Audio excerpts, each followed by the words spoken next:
Había llegado el amanecer, y aunque la niebla cubría el sol, los lugareños sabían que la noche ya había pasado y era hora de trabajar. El sonido del mar llegando a la costa se percibía por toda la aldea como era habitual, pero esta vez algo cambió. Los pobladores escuchaban un sonido firme y continuo que atravesaba la niebla desde el mar. A lo lejos se podían ver cientos de siluetas de barcos. Mientras el ruido se acrecentaba, más siluetas aparecían en el horizonte. Eran miles. Costa Sur era una aldea pesquera y estaban acostumbrados a ver muchos barcos, pero jamás una congregación tan grande de ellos. Era como si toda una nación se movilizase hacia sus costas. Las campanas del ayuntamiento empezaron a sonar llamando a las armas. Rápidamente todos los pobladores se dispusieron a armarse con lo que encontraran: garrotes, cuchillos, palos con ganchos y hasta redes de pesca. La incertidumbre y el pánico se dispersaron por el aire, siendo tan sofocante como la misma niebla. Las mujeres y los niños entraron desesperadamente al interior del ayuntamiento esperando a que todo pasara.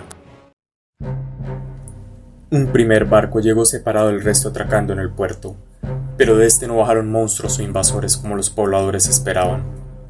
Más bien todo lo contrario, eran hombres con sus mujeres y niños. Ninguno iba armado y apenas podían mantenerse en pie. Tenían su ropa hecha jirones y tenían un aspecto muy demacrado. Sus gemidos y chillidos de dolor y agotamiento hacían pensar que era un barco habitado por espectros. Entre los hombres que bajaron, uno se distinguía claramente. Era fornido y portaba una armadura de placa reluciente que contaba haber visto muchas batallas. A pesar de lo amenazante que lucía, llevaba su gran espada envainada, y en sus manos cargaba 2 niños mientras otro jugaba alrededor suyo agarrándose del cinturón y la vaina de guerrero. A su lado, caminaba un hombre anciano que vestía una túnica violeta que a su vez cargaba un niño a sus espaldas. Una tercera figura apareció.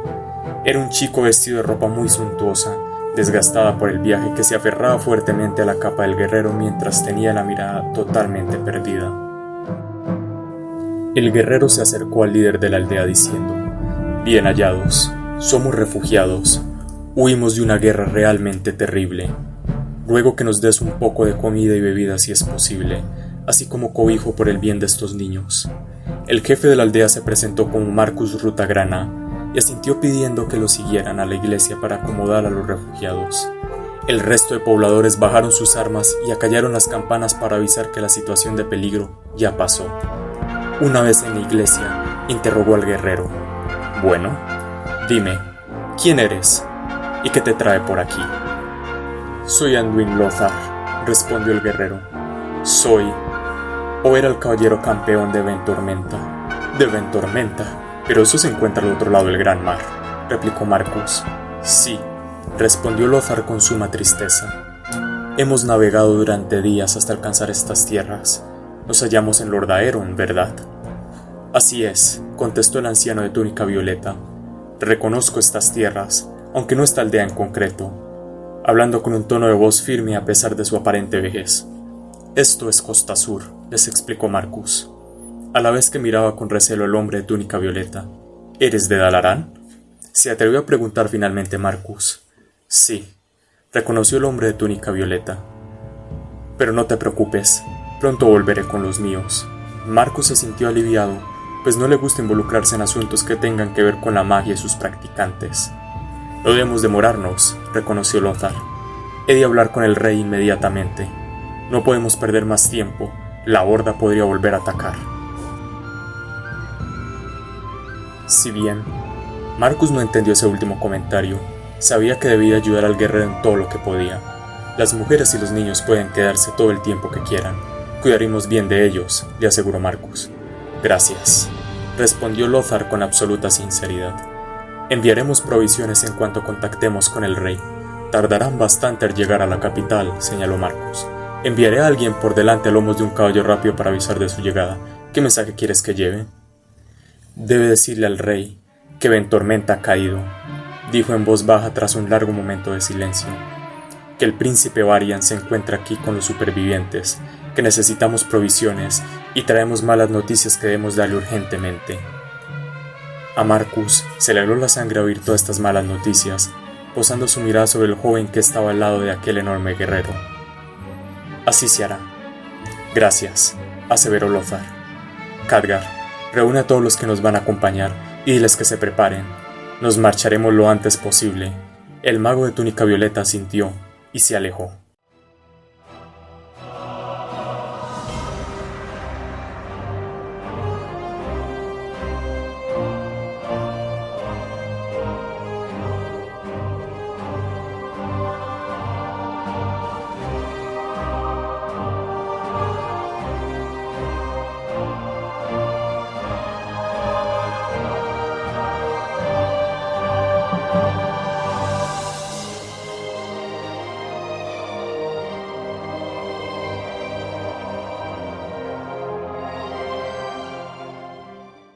Horas después, Lothar y Khadgar abandonaron Costa Sur junto con el príncipe Varian Brim y 70 hombres.